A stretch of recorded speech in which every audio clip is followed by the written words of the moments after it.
بتفتوا لي رجاء، بتفتوا رجاء إخواني الأعزاء، شو الفائدة من كلام الطهارة على أهل البيت؟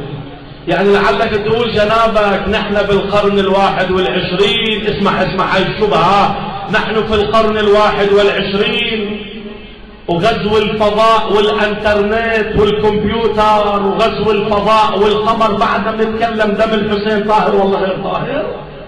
هيك البعض بيسوي، هذا الشيطان عم ينطق، والله العظيم هذا الشيطان يتكلم. اصلا تعرف اذا الله ما طهر اهل البيت هيك طهارة بكون الله ظالم لهم صلوات الله عليهم. والله بيظلم ولا ما بيظلم؟ إن الله لا يظلم مثقال ذرة لا في الأرض ولا في السماء.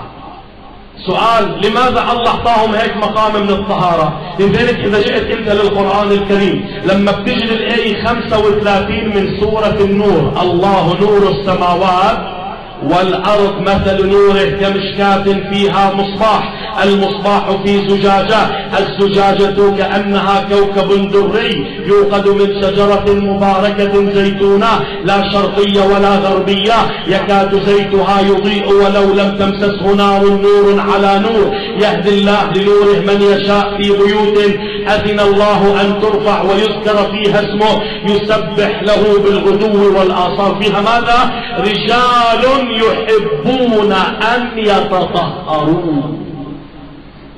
فيها رجال يحبون ماذا؟ أن يتطهر. في سورة البقرة الله ماذا يقول؟ إن الله يحب التوابين ويحب المتطهرين. بآيتين في القرآن يقول في أشخاص وسقاهم ربهم شرابا طهورا.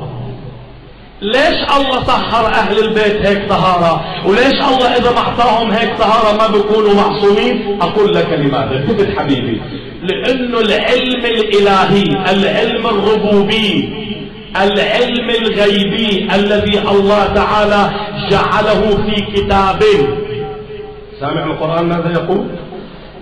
بسورة الأنعام آية 59: وعنده مفاتح الغيب لا يعلمها إلا هو ويعلم ما في البر والبحر وما تسقط من ورقة إلا يعلمها ولا حبة في ظلمات الأرض ولا رطب ولا يابس إلا في كتاب مبين. بسورة النمل آية 57 القرآن ماذا يقول؟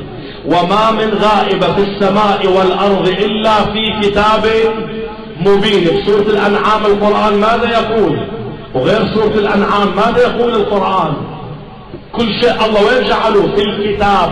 وإذا المعصوم ما وصل إلى مقام الطهارة يصل إلى مقامات حقائق علم الكتاب أو لا يصل؟ الجواب لا يصل. لماذا؟